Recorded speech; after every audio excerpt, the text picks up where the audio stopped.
It's the last day of the offsite. The meetings were productive, the energy was contagious, exactly what the team needed. The CEO pulls you aside to say, "Thank you, this was next level." And you smile because it felt that way to you too. You found the secret to delegating the logistics so you could focus on shaping your team's experience. You used offsite. They handled the venues, the negotiations, the logistics, and together you created an experience that will move your business forward. Sound too good to be true? It's actually within reach, and it can even save you money. See how at leaderassistant.com/offsite. Hey friends, thanks for tuning in to the Leader Assistant podcast. I'm excited to share another spotlight episode of my friend Diana Brandl's show, Executive Office Insights.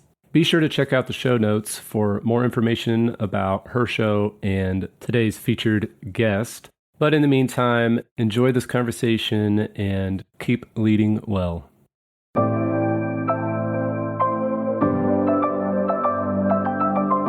The Leader Assistant podcast exists to encourage and challenge assistants to become confident, game-changing leader assistants.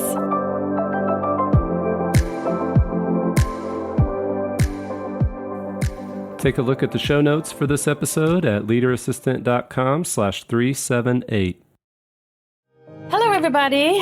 Guess where I am sitting at the moment? It's beautiful Cape Town in South Africa. I'm actually in room 805 at a beautiful hotel out in Century City. And I'm not alone. Obviously, you can imagine I have a guest next to me, and I'm glad she accepted the invitation to join me in my tiny little hotel room here. I threw my husband out. He's working downstairs, and we had a great chat already. And I can't wait to introduce to you my guest here because she has a lot to tell, not only from the previous role she was in, but also what she's doing right now. Great advocate also for the assistant profession and the VA profession. You're going to hear more about her. And I hope I won't make a mistake now. I have to look into my notes to pronounce a beautiful name. Welcome to the podcast, Atrayah Janhe. That is correct, yes. I'm so glad I didn't mess it up already. Good morning and welcome to you. Glad you made it. How are you today? Diana. It's Diane or Diana? Diana. I don't know if I actually clarified that. Diana. Yes, I woke up with a bounce in my step, obviously. And, like when one is preparing for any type of an interview, you prepare notes and you read through it like over and over. And then, it's like, then you get to the interview and it's like, now what? So I've decided actually I'm going to put my notes to one side. Absolutely. And just speak from my heart and just, memory, really. So I'm delighted to be here. Thank you so very much for having invited me. That's Absolutely. A privilege. I've been inspired by your story, and I've been, through mutual friends and people from the industry. It's wonderful to get to finally know you because social media offers a way of connection, but when you sit in front of someone and when you look them in the eyes and you have a chat together, that's the moment where you connect. So there's great opportunities out there for online networking, but the real magic happens when we sit face to face like we do now. So I'm sure that everyone was probably in parallel starting to Google your name because what did Diana just say? How do you pronounce that name? So maybe you need to help us a little bit. Where does the name come from? Okay, so my name Atrayah, the first thing I will share is that Atrayah Janhe, the name Atrayah, Atrayah, it's a sound tone. Mm-hmm. It's like and it has a significant meaning. So much like indigenous tribes or indigenous people, they have ancestral names. And when you actually ask, let's say, an Uber driver, like I do it all the time when I'm driving around Cape Town. I don't own a car. I Uber everywhere. Oh, I love Uber. And I always love my drivers. They're just such personalities. And the one thing I'll always ask them is like, what is your name? And they'll say Raymond or Joe or, like a very westernized name. I go, no. Tell me what your ancestral name is. And then they'll name it off. And I go, oh my goodness, how beautiful is that? Why don't you actually introduce your name like that? And then they'll, give me all the reasons why. And I go, no, but it helps other people develop neural networks in their brain because they got to really figure out, like, oh, how do I say that? So Atrayah actually originates, it's from the Azarite tribes. The language is Anahazi, and it predates the Sumerian culture, which predates the Jeshua time, the Christ period. So it's ancient. It's ancient lineage. The tribes themselves migrated out of Mesopotamia down into Coral, South America. And from there migrated up into Africa. And of course, there's been disbursement as all migrations happen. And here I am. I was, born in Rhodesia, which people now know as Zimbabwe, like landlocked. I often go, how did I end up there? Why there, of all places? So yeah, so my name, the meaning of my name is soul song. So when you say my name, it's like singing to me on a deeply spiritual level. It is. Yeah. And I remember the first time I saw that name on LinkedIn, I was like, how do you pronounce it? So it's indeed very beautiful. And you mentioned Zimbabwe already, because I felt like, are you a native Cape Town lady here? I mean, you've been in the city for how long now? Gosh, I've been in South Africa since 1981. Came from, I was born in Rhodesia. And we had the Rhodesian Bush War. I was a policewoman. The history of my secretarial start was from college. I did a secretarial diploma. That was in the 70s. I did my first job out of college. I lasted 1 month. It was a dismal office space with very old men. And I really didn't enjoy any minute of that time that I was there. And I was like, this is not for me. So, the environment also impacts decision making. And that was definitely a decision that I was never going to be a secretary again. Who wanted that, right? Spend my first salary, every cent. And then I signed up to join the police force because I come from a military background. Totally different industry. Yeah, totally different industry. I'd also been in the health and fitness game, but from the age of 16. So that's also part of my background. But, I was on duty looking after all the high profile people, VIPs, the night the Rhodesian flag came down, Bob Marley electrocuted himself on the stage. And then the Zimbabwean flag went up and I was like, okay. So I resigned out of the police force. And then I changed city, went to another city. And then I became the private secretary to the national sales manager of a large national travel agency. Okay. And that was really my first, let's say, official position, doing admin, secretarial. In those days, you weren't called a PA, you were a secretary. Yeah. We're talking a long time ago here. And now we have over 160 titles, according to the Global Skills Matrix out there. It's incredible. Yeah, it is incredible. We're going to talk about your opinion and how the profession has changed. And I'm very excited to hear about that, going back in your early stages of being a secretary and of course, the work you've been doing in the past years. So would you call South Africa a home now? Oh, absolutely. No doubt about it. I feel very at home here.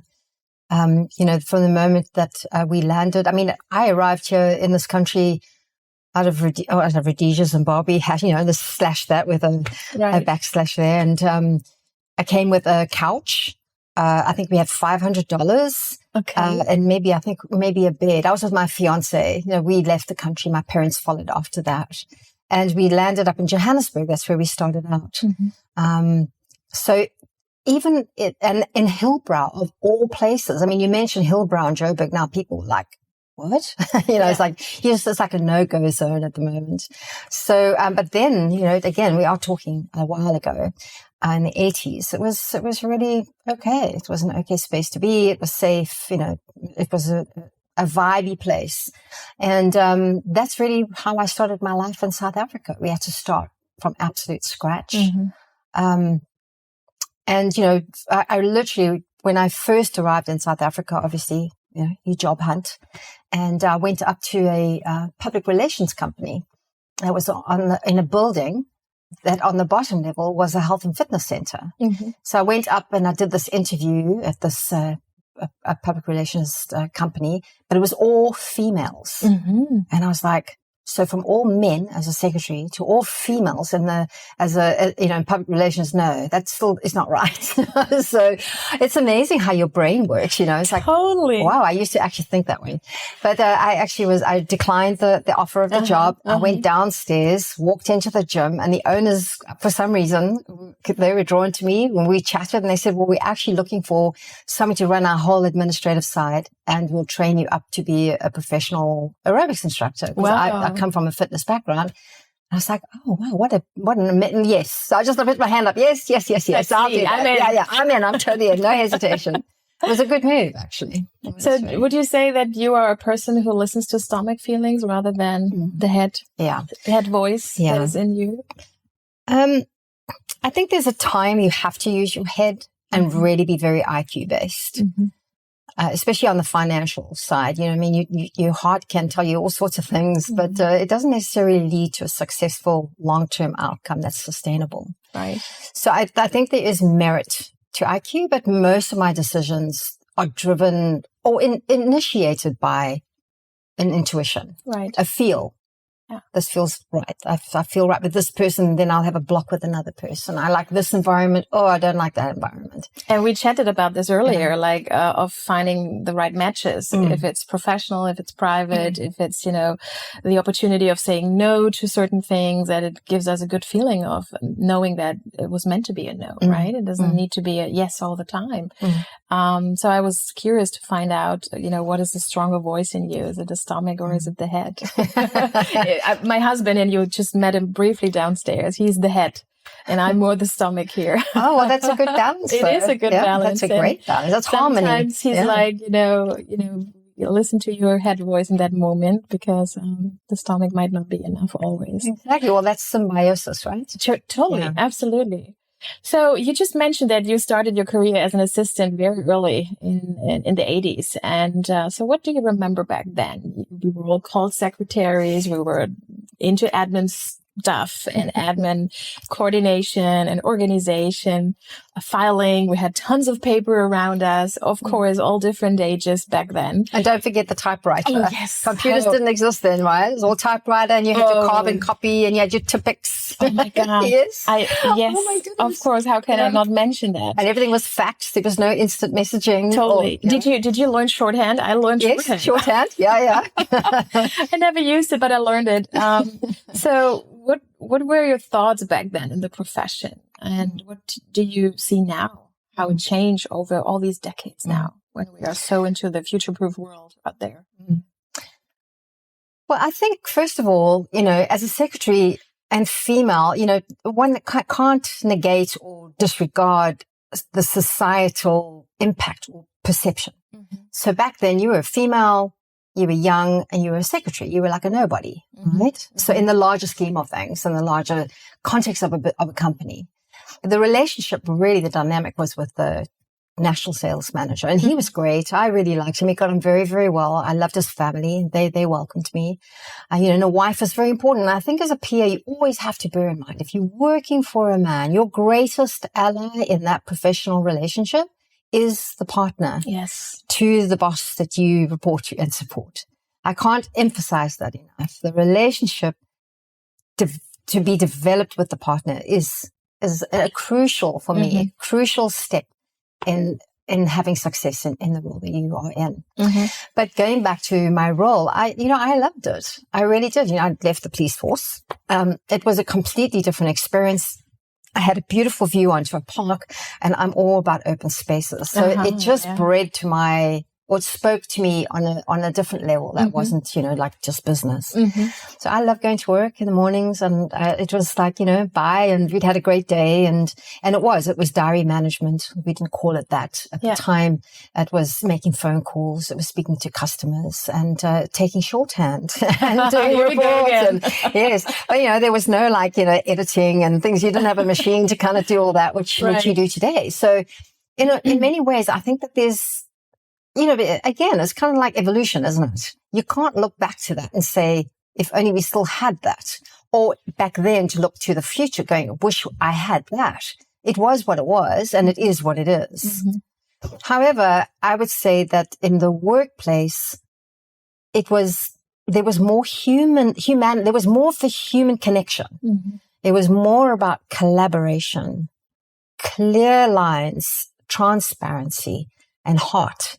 I find that a lot of those aspects are missed today because we're so reliant on instant messaging, which creates just all that by itself. You are in constant demand. You're expected to answer within seconds. It's like stopping at a robot these days, and the robot has just gone green and people are hooting around you. Yes. Same thing. We've become everything must happen like now. Yeah. So patience has gone. Listening skills barely exist, and where they do, that's magic. Yes. Right? That's really a magical quality to have, an arch We'll speak about, his grace in a little while, but that was my learning from him, is the talent or the skill to listen. Mm-hmm. And observe. And observe, yes, of course. Well, listening allows you to observe, right? Because you've paused. It's so true. Yeah. So that's an inherent factor to that. But in terms of from then to now, I think that the human connection has been so diminished. We've literally lost part of ourselves because we've become so reliant on machinery, AI. You do a document and you do a control A if you're on a Mac like I am. It highlights the whole thing and you go justify, and the whole thing gets justified. It's not like you're on a typewriter and having to how do I get that to end there? So I think that a lot of the excitement is gone. It's all very driven by IQ, instant responses, must be this, must be perfect. And, it's like everybody's trying to take a breath. And we have tons of windows open in our computer, and there's tabs. one messenger and there's one email coming in, there's a phone call coming in. And now, of course, the remote work. So we deal with people through a webcam. And so what do you think? How can heart happen this way? I mean, how do we stay closely connected, and how do we deal with conflicts when we look at someone in the webcam and we don't get to see these people for a couple of weeks, but we have a conflict to solve? Any advice from you? How would you see the situation as an assistant specifically? Well, I think that really comes down to the element of emotional intelligence, right? Self-awareness. You know how you feel on a bad day. You know how you feel from a lack of sleep. You know what you feel like when you've had an instant message which gives you really bad news, and the reactive process. Do you have fight, flight, or do you freeze? So if it applies to you, with EQ, you can identify or at least intuit. I suppose, that's obviously independent, individually, whether a person has intuition or not. But I think we can all see, or we sense something. We might not name it, but we do know. Right. So when you know that about yourself and you see that in another person and you know where they're at, there's such an opportunity there to connect with that. But to really stop and say, how are you? And to then shut up, zip the lips, pause, stop walking, and actually listen to what they tell you back. Because we are on such a rote. Have you ever watched people? Even I do it often. You're walking down the street, you see someone, you go, oh, hey, how are you? And they're actually carrying on walking. You're carrying on walking. You're going, oh, I'm fine. Right. Meanwhile, they've actually moved on. And you're going, wow, that was no connection there, right? Sure. Yeah. So I think that the ability to read where people are at happens because you know how to read yourself. And I think if you don't even know yourself, how can you possibly know where other people are at? And what makes me so sad is when I work with assistants in my coaching sessions and they keep telling me that their executive has no time to sit down with them, to go through the agenda, to go through the schedule, to make the travel planning. And it makes me so sad because both parties should be aware that this is crucial time. And there should be every day when it's possible, a little check-in in the morning to really harmonize on the goals and to really have an understanding.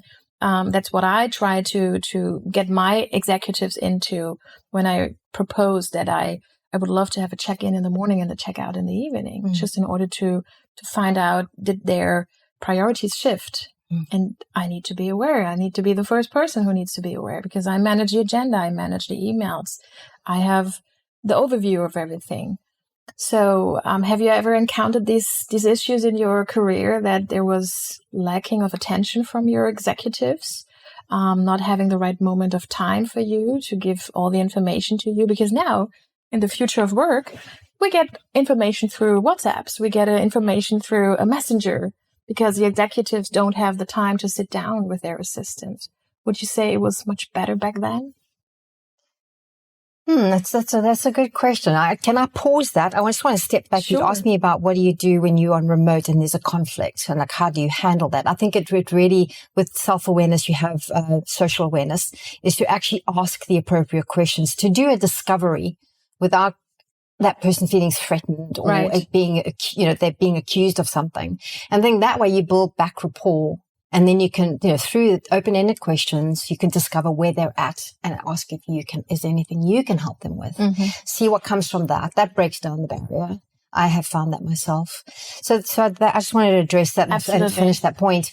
Okay, so I'm so sorry. I'm going to have to ask you, just repeat the So lack of time that the executives also, because they are also pressured with the new ways of working. They also have to manage their tools. Yes. And sometimes when they go back to their assistants and they say, well, I need to run to the next meeting, I don't have time. So I always challenge my coaching clients to tell, with a strong voice and let their executives know, yes, but I'm here responsible for your time. I'm your efficiency manager. I'm your productivity manager. If you don't sit with me, we cannot work on it. So would you say it was easier back then without the technology? Oh, yes. Yeah. It was much easier because the first thing you did is you took your boss a coffee or a tea, right, with your pad and your pencil to do shorthand, to take notes.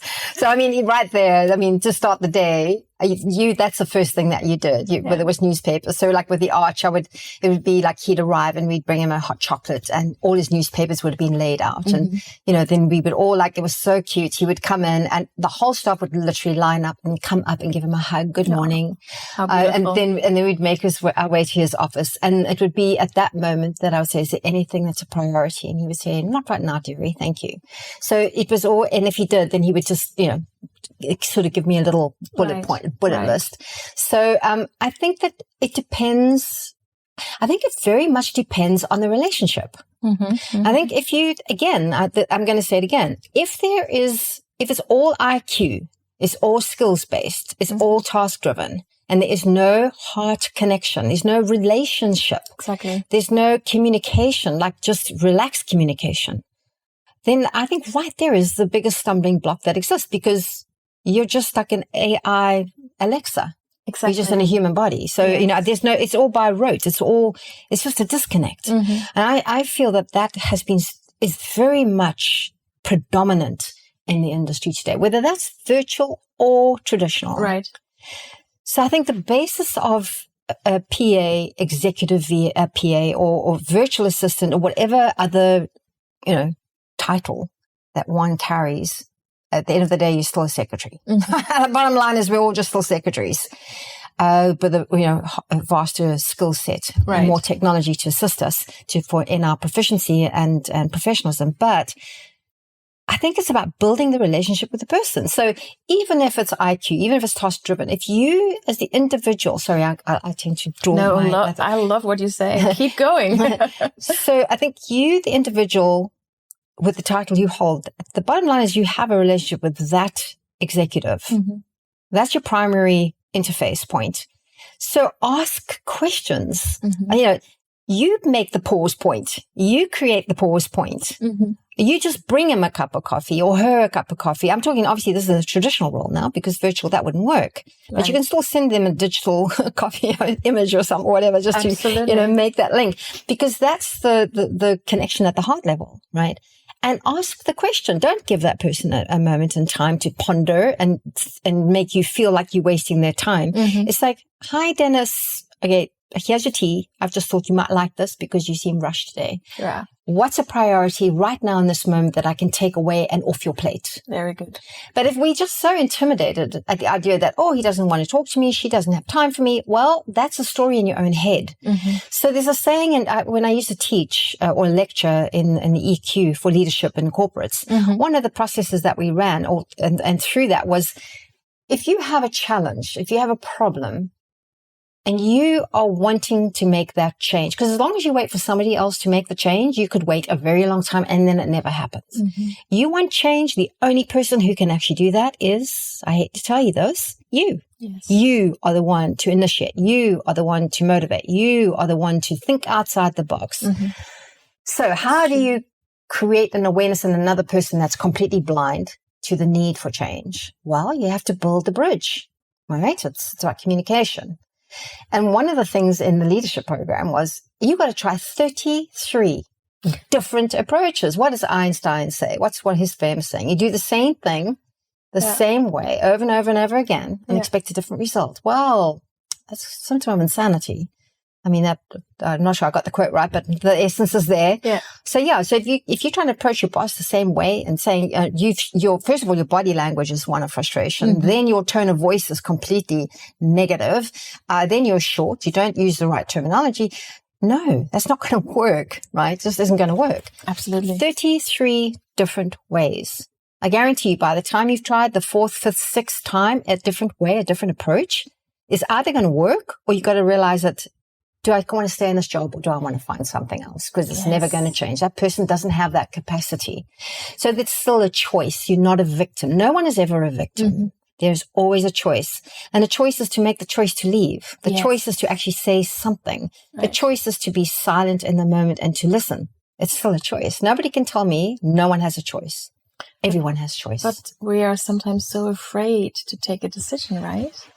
And I've seen assistants, not only assistants, I mean, people also in my closer community of friends, they stay in these toxic environments in their companies, and they keep on telling me all these negative stories. And I always say to them, jump, jump, even if you don't have a solution yet. The moment you close the door, another one will open, and you are not even aware of it now, which direction it may bring you. So would you say that you are a person who loves to jump? Oh, I love to jump. I've had to jump so many times, redefine myself. I've had no consistency in traditional roles. I've been an entrepreneur. I've been a personal trainer, a fitness instructor. I've run commercial and corporate facility gyms. I've been a PA to high net worth people. I've worked for government, in terms of the MP, the Minister of Parliament in 1989. So I've been in corporate, mining. It's so diverse, but underpinning every single transition is the need for administration. Whether in an entrepreneurial role, it's a bit more expanded because you're running now your own books, your finance, your marketing, your sales, because you've got to drive your own business. You all know this, Diana. You have your own business. Of course. Whereas in a job, and I think that's the distinction. So, I mean, look, I still experience moments of fear. It's like, I wouldn't be a human being if I didn't have moments of fear or like, oh, wow, is this the right decision? But, a decision's better than no decision. To sit in a static flight pattern, it's eventually that if you're an airplane going around and around, you're eventually going to run out of fuel and crash. Same thing. If you're rotating, round and round in the job that you've really, to get up in the morning for that is like stressful. That you need to jump, or you've got to do what I said just now and do 33 different approaches to try and make that connection and resolve the issue, resolve the situation so it's better for you. But I will say most people that are stuck in those patterns, it's money, it's finance. It'll come down to either they're single parents, if we're talking about ladies, they're going through a divorce, they might be in a marriage and it's not stable. There might be just this free enterprising individual and money is, I think, drives the fear level, right? Or judgment, from friends because you're now working for this person in this corporation and it's giving you some kind of status to let go of that. Well, then who am I now? So fear is the thing that will keep keeping people. Absolutely, it's blocking people. Yeah, I agree. And it's being able to identify, well, what is holding me here? And if you can't list that out, then unfortunately you're sleepwalking in your job. It really is just by rote. And very disconnected. I'm glad you're a jumper as well. Oh, I'm a jumper. I love to jump as well. Yes. Oh, yeah. When I was in the UK in 2020 after the Arch, I ended up with him. I ended my role with him in January 2020. Went to the UK because I could see the pandemic coming in. I mean, you just have to look at news cycles and you can see what's happening. Right. I was like, oh my gosh. Okay. So, my age wasn't really in my favor. I am in South Africa, BEE, BBEE. How many B's and E's there are? It's just like, no, this wasn't any longer a viable environment for me. And so I decided to go back to the UK right at the height of the pandemic. I arrived within 5 days. I had COVID. It was so bad that actually paramedics came in their hazmat suits because we weren't sure if I'd have to go in an ambulance. Fortunately, my O2, my oxygen levels were right on the line. So that was great. And I recovered, in 10 days, where then I went into training, into the care industry. And it was such a good move. It was strategic, right? It was like, okay, I need to earn a salary and I need to go somewhere where it's going to be necessary for me to work. It's not a luxury job. It's not something that somebody can just go, sorry for you. My business is closing down. You no longer have relevance. I had to be relevant. And so that was the care industry. Interesting.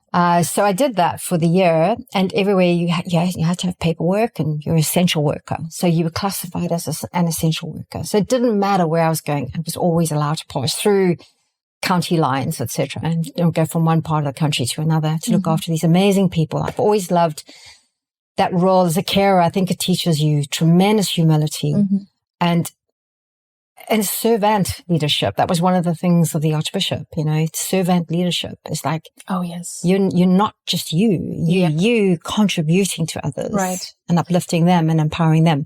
So that was really why I also went back into caring, was because of the influence of the Arch. So anyway, and then when towards the end of that role, it was very interesting. They were introducing, this could be a bit controversial. I don't mean to push anybody's buttons, but they were introducing the vaccine, and I was never going to have that vaccination. Experimental? Hell no. No ways. It wasn't going to happen. And I decided to come back to South Africa. I had no idea. I had no job. I had no home. I had no clue how was I going to earn an income? But you know what? My freedom of choice meant more to me than being forced into a situation that I was not going to comply with. Yeah. And so I wanted to respect the elderly. I wasn't going to vaccinate. And so therefore, in that sort of age group, that's very much what they were going to require. And I wanted to step away with grace. So I made the decision to come home. And I remember my daughter at the time going, Mom, you're going to give up your UK pound, your sterling. I mean, good Lord, look at the currency exchange. And I'm like, sweetheart, there is nothing more important than one's own health. Yeah. And I'm not going to risk that for the sake of a salary. So I resigned my role and I came back to South Africa. I moved in with my son who lives in our family home, and he had to adapt to his mom, living in the house again. That was fun. No, it was the other way around. It was the other way around. And he used to kind of freak out and go, Mom, I still live with my mom. I'm like, no, sweetheart, you've got that wrong. It's like, I am hosting my mother. It sounds far better. I'm sure you prefer that, right? And he was like, oh yeah, that's a great way to say it. Okay, cool.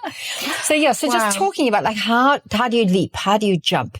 It's like sometimes it's really about your own integrity and your own truth. And you got to live that.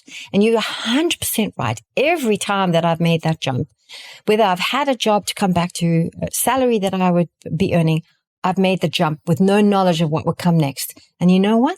Miraculously, that door opens. See, here we go. And the Archbishop is another door that miraculously opened for me. Being on your podcast is a miraculous opening of a door. So, And I can't wait, of course, to talk about more of His Grace, because you've been mentioning his name quite a few times. And it was for sure a very important stage in your career, serving for him 5 years. Archbishop Desmond Tutu, of course, we're talking about. Huge name for all of our listeners. And it's incredible from the outside to watch the person. And you got closer to him. So you've been mentioning he came in the morning, looking at his papers, having a hot chocolate. Did he have these kind of routines every single day? Was he sticking to routines? Yes. Was he a big fan of routines? Yes, yeah. No, the Arch, when he'd come into the office 3 times a week. So I was working for him three days a week. I started as a half day job, quickly evolved into full-time job. And then even the other 2 days I was working full-time, regardless of the fact that I was in or out of an office. So my job really became 24/7. I'm sure people can appreciate how that can happen. The foundation itself, I think they really wanted him to be only half a day. So, he would leave like by 3:00 in the afternoon, and his son-in-law, Mthunzi, probably one of the nicest, kindest people I've ever known. He truly was absolutely fabulous and so good to His Grace. Obviously he's a son-in-law as well. So he played a very, very prominent role in the Arch's entire career, right up to when he passed away, So Mthunzi and I used to have to work closely together and travel together on different occasions. And of course, Mamalea, Mrs. Tutu, she was a large component of the Arch's constellation of people. And then, of course, he has that expanded family. So that's one side of the Arch. On the other, in terms of coming into the office, having a routine, even out of an office, he still carried that routine at home. Oh, lovely. So his mornings was all about hot chocolate. That was his favorite drink. Also loved rum and raisin ice cream. Oh, sounds good. Yeah. So like special events, occasions, if he was being honored or he was doing a speech and a dinner was afterwards, it was always a rum and raisin ice cream as an option, just for Arch, and hot chocolate. Always hot chocolate had to be available for him. So, and obviously newspapers were important. I would put in from the day before or early in the morning, because he'd come in after me, prepare documents, like things that he needed to. So we used to have the plastic folders, and each one had a title, like correspondence, important, newspaper, media requests. So those would all be in his intro. So once I'd gone in, I would follow him after we'd all hugged him hello, of course, follow him to his office. And then he would, his papers would be there, his hot chocolate would be there. And I would just quickly show him what folders and could he take time. And then I'd close the door.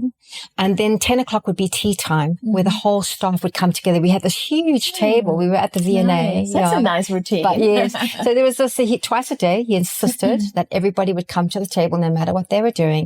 It was a time for the human connection. Yes. Story sharing. No cell phones. No cell phones, no nothing. And there were biscuits and tea. And our tea lady was wonderful as well. And the staff were great. And we worked with amazing people. I will tell you that. In the first few years, his daughter Mpo, she was the managing director. And of course, she played a significant role. And she was wonderful, a great character. And I remember her often sitting at the table with her knitting needles, knitting away. And the Arch, at that point, the folders would come back to me, and then he'd go back to his office as part of his routine. I would then go through the paperwork, and then I would liaise between the business manager and the managing director on things that were about to be actioned. Right.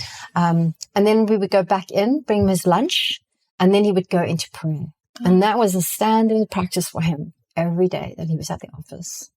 And the same thing when he was home out of the office. Even when he moved to Hermanus, it was still part of his routine. Beautiful area, by the way. Yes, yeah. The whales. Yeah, the whales. So, yeah. So the Arch loved, he worked on his routine, and his contemplation and prayer were really very important to him. And I think there were a couple, one thing, how silly of me, multiple, innumerable learnings from I was going to him. ask you, what are the core learnings you took away from him? I can name a few core, but I think one of the things I really recognize, we spoke about authenticity when we chatted before we started the podcast. And the Arch for me, the Arch is Archbishop Desmond Tutu, His Grace. He loved everybody to call him Arch. So Arch was he was the most authentic person I think I've ever had the privilege to meet. If he wanted to be quiet, he would let you know, dearie, I just want to be quiet now. If he was active, then he was active. If he was in a great mood, everybody was in a great mood. Because when he laughs, no matter where you are, if you can hear him laughing, everyone would join in that laughter. Because he was such a joy-filled person. He was incredibly generous. And I mean, I used to escort him down to a luncheon, for example, that was in the diary. Yeah. And people would just flock. They would flock with their mobile phones to ask him for photographs. And of course, I'm acting as security and protection. And I'd say, please, can you give him the space? And the one day we were going down the stairs, and a lady came up to him, and I put my hand up. I said, he's on his way to an appointment. And he took my hand and he said, dearie, I think on this one occasion, let's allow the photographs. Okay. Just generosity. And his whole thing was about, if I can touch somebody's life in a positive way, if by speaking with me, having a photograph with me, interfacing with me, even for a moment, if that can give joy to somebody and meaning to somebody, then that's what I want to do. That's why I'm here. And again, it comes all back together. He showed his heart.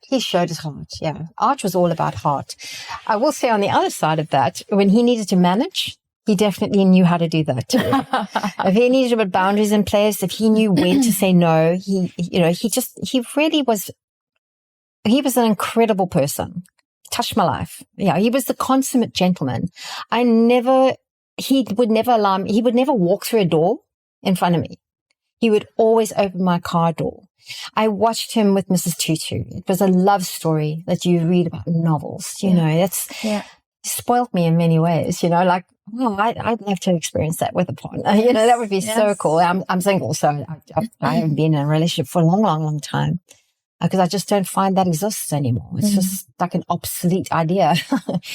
So in terms of being his PA, it was a privilege. I had to go through 4 levels of interviews before ultimately I sat with him.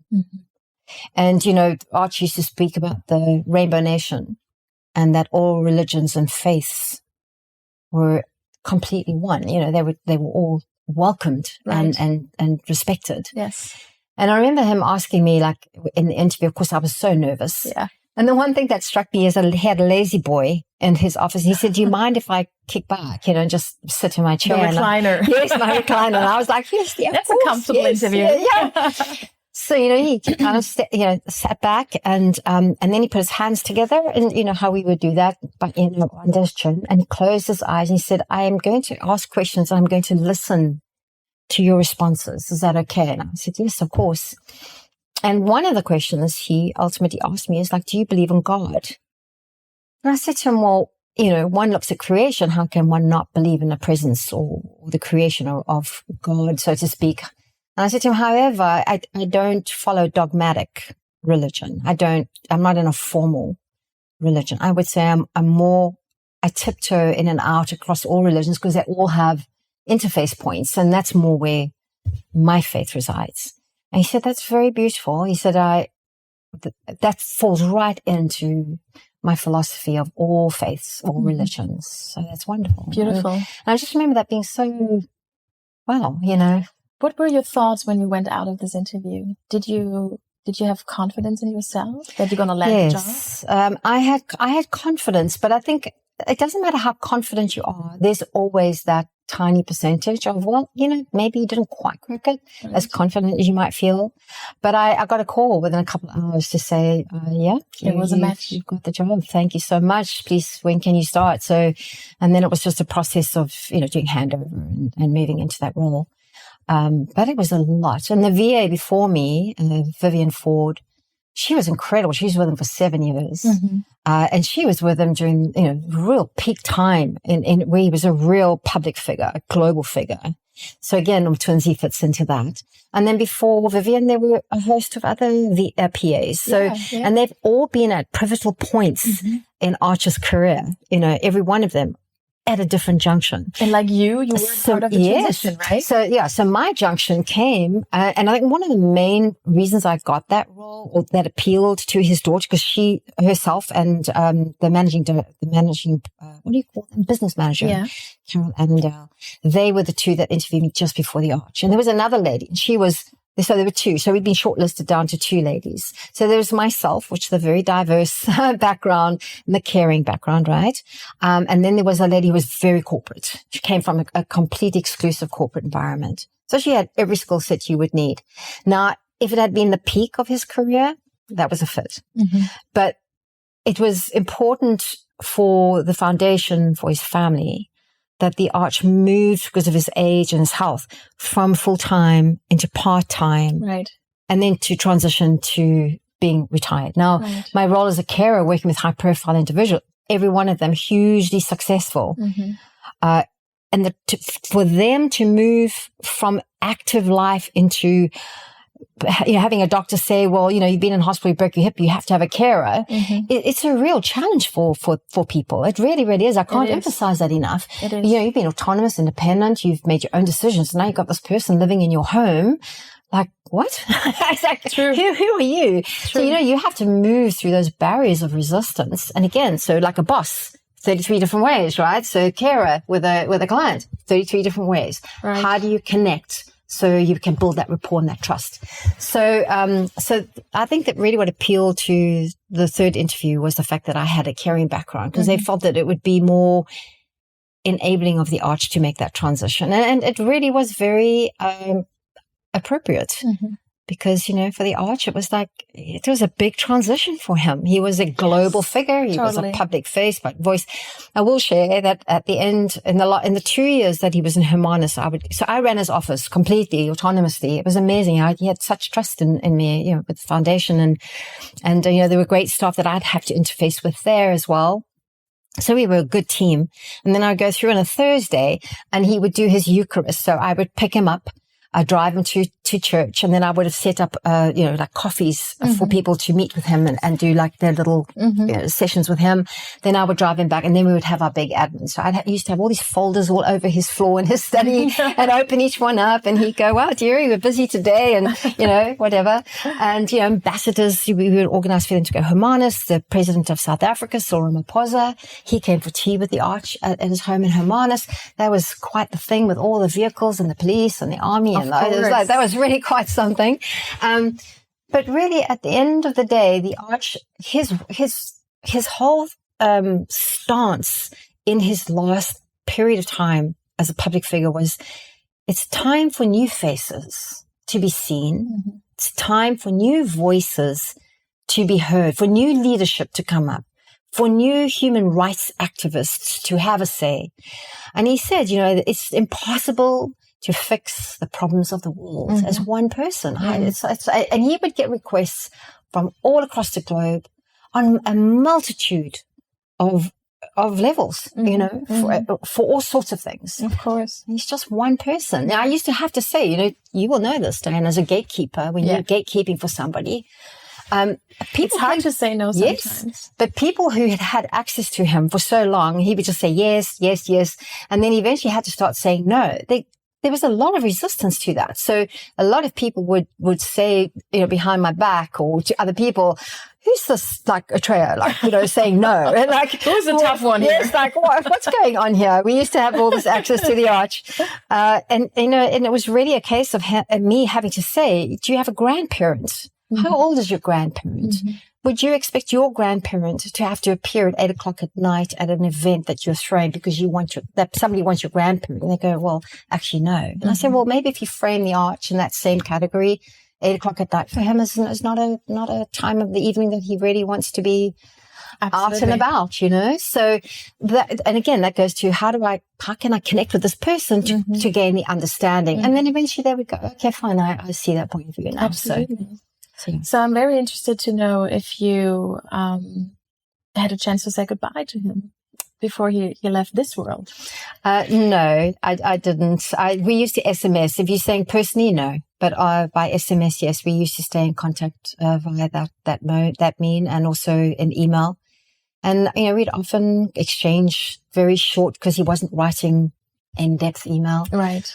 But he always used to call me dearie. I mean, he did that to a lot of people, but it was a real endearment. And it's so hard to encapsulate my relationship with the Arch, because it was so deeply personal. And it was also it needed to also be and remain very professional.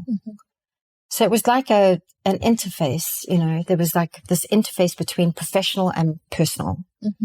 But trust was there, respect was there, communication was very clear. And in his last period of time, he was with family. It was really his family who surrounded him. Very good. The board of directors, of the foundation, obviously they played a key role. The trustees, the Desmond Tutu Trust, they were, present towards the end of his time.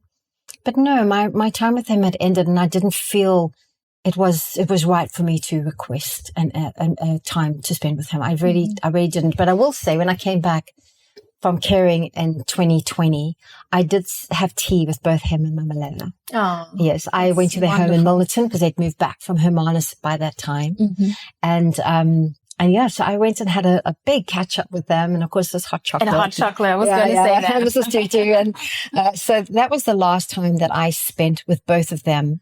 And then I think there was like 1 or 2 email exchanges after that with him personally. So no, I just felt it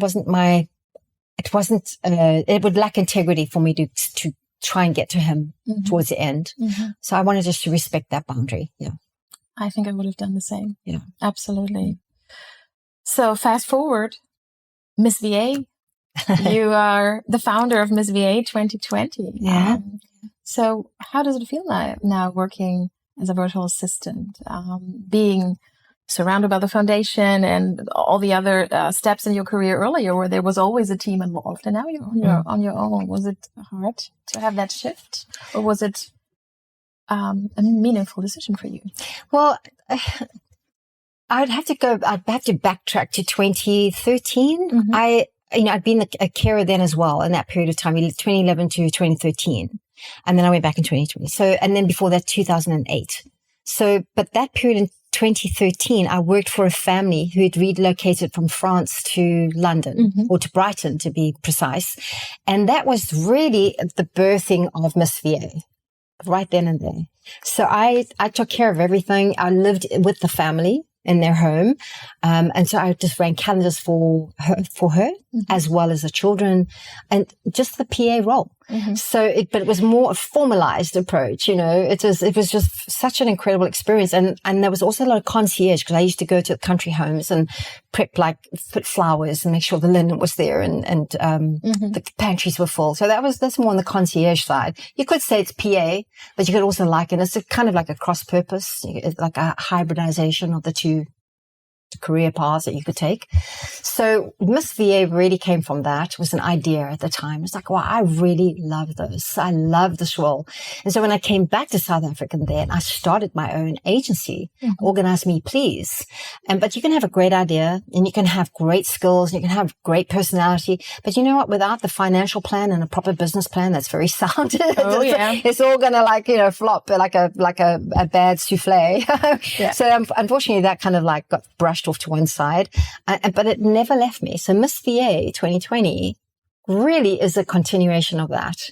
I really love that. And my role with the Arch was finished. What do I do now? My daughter was like, Mom, you really should consider being like a virtual assistant. You can work anywhere in the world from a laptop. And I was like, oh, I don't know. It's like, all this hesitation. And we speak about how people can go round and round in a circle, right? So I was doing that and I was like, heck no, I'm very good at what I do. I love what I do. I have a passion for the industry, for the people in it, and for the profession as a whole, and incredible people that are in these jobs, right? Men and women. Absolutely.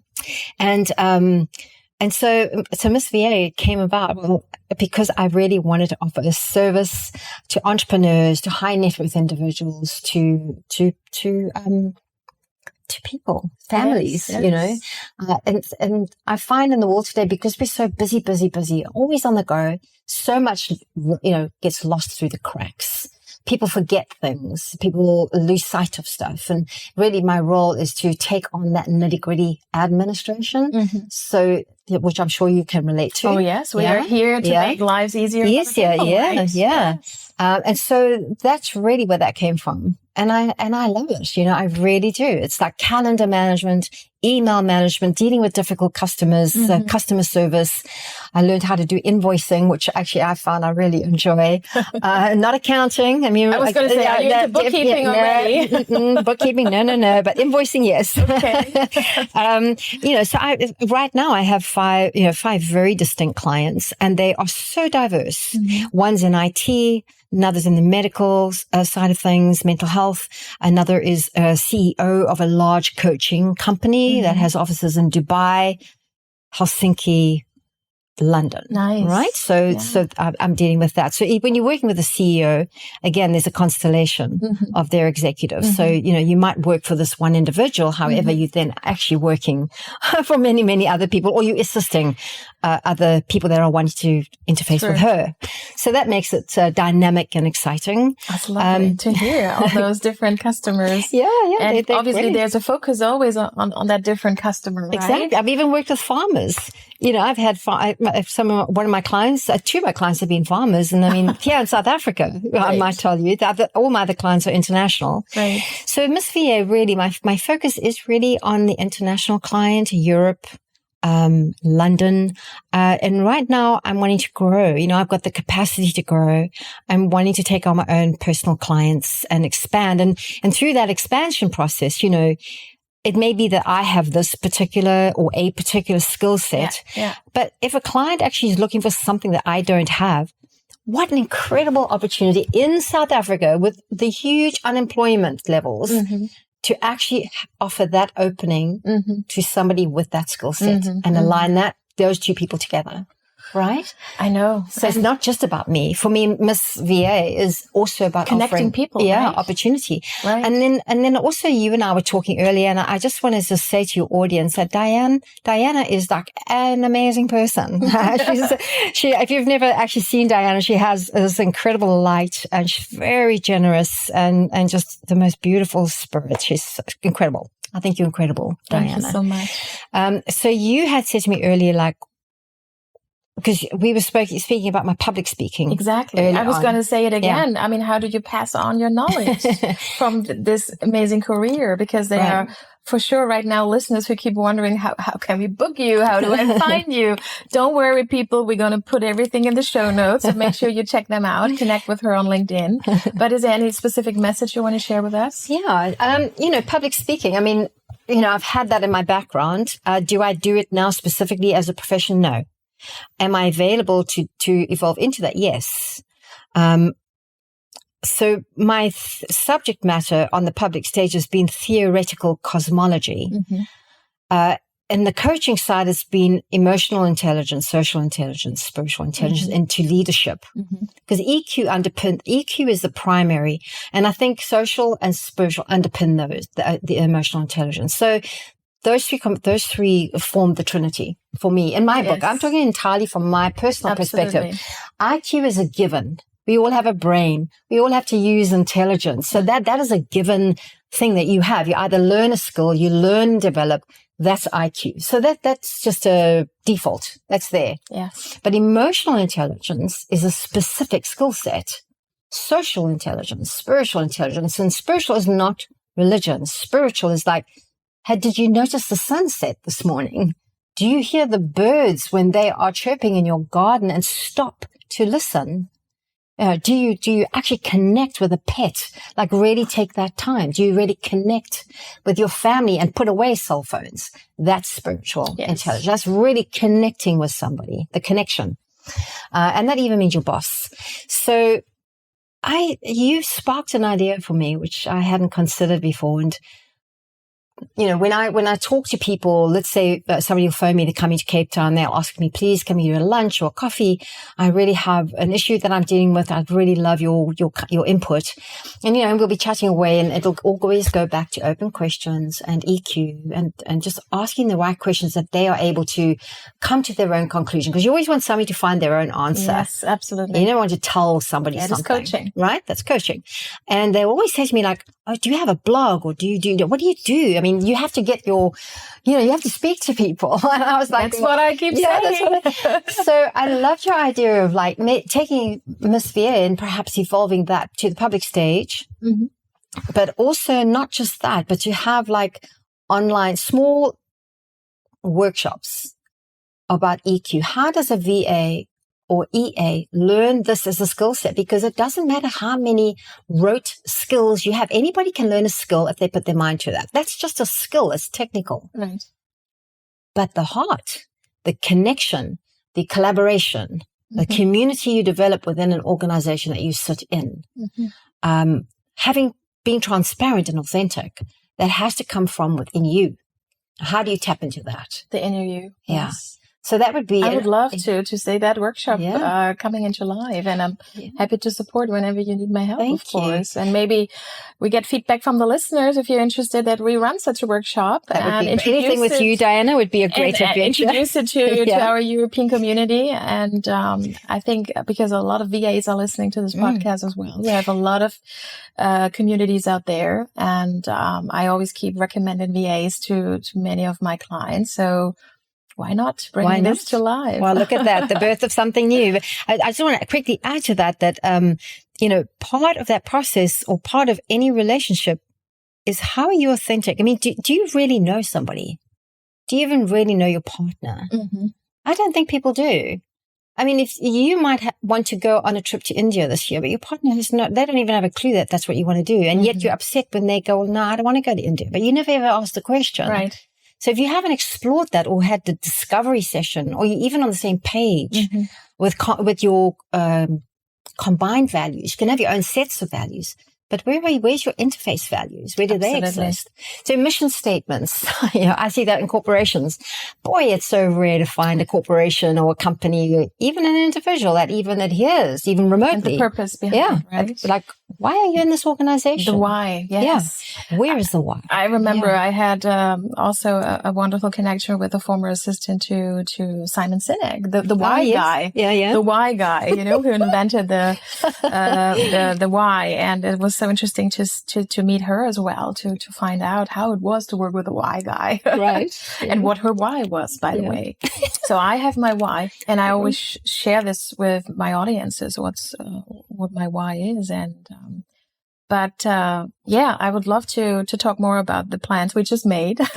Now it's official. We have it on tape here. But, I could have talked with you for hours and hours. I cannot believe we talked for an hour actually right now.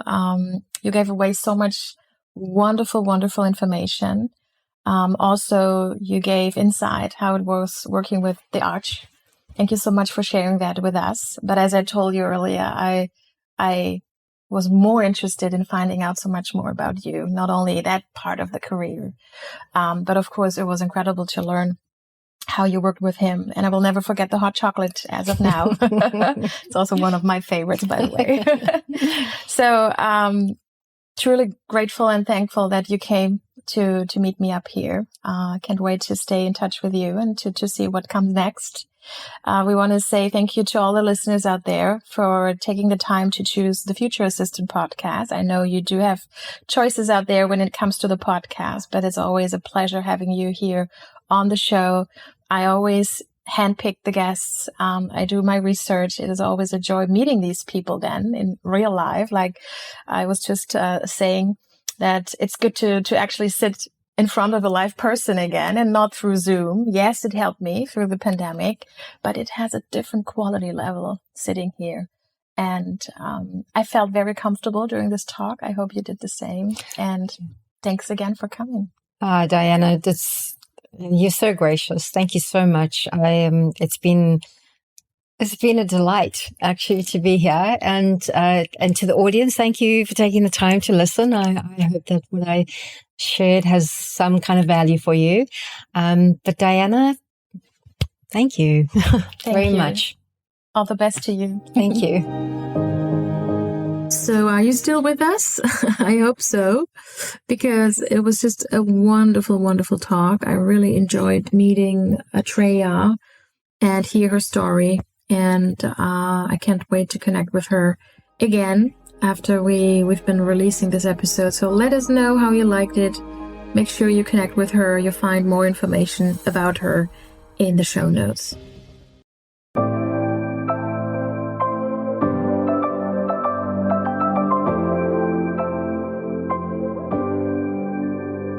Please review on Apple Podcasts.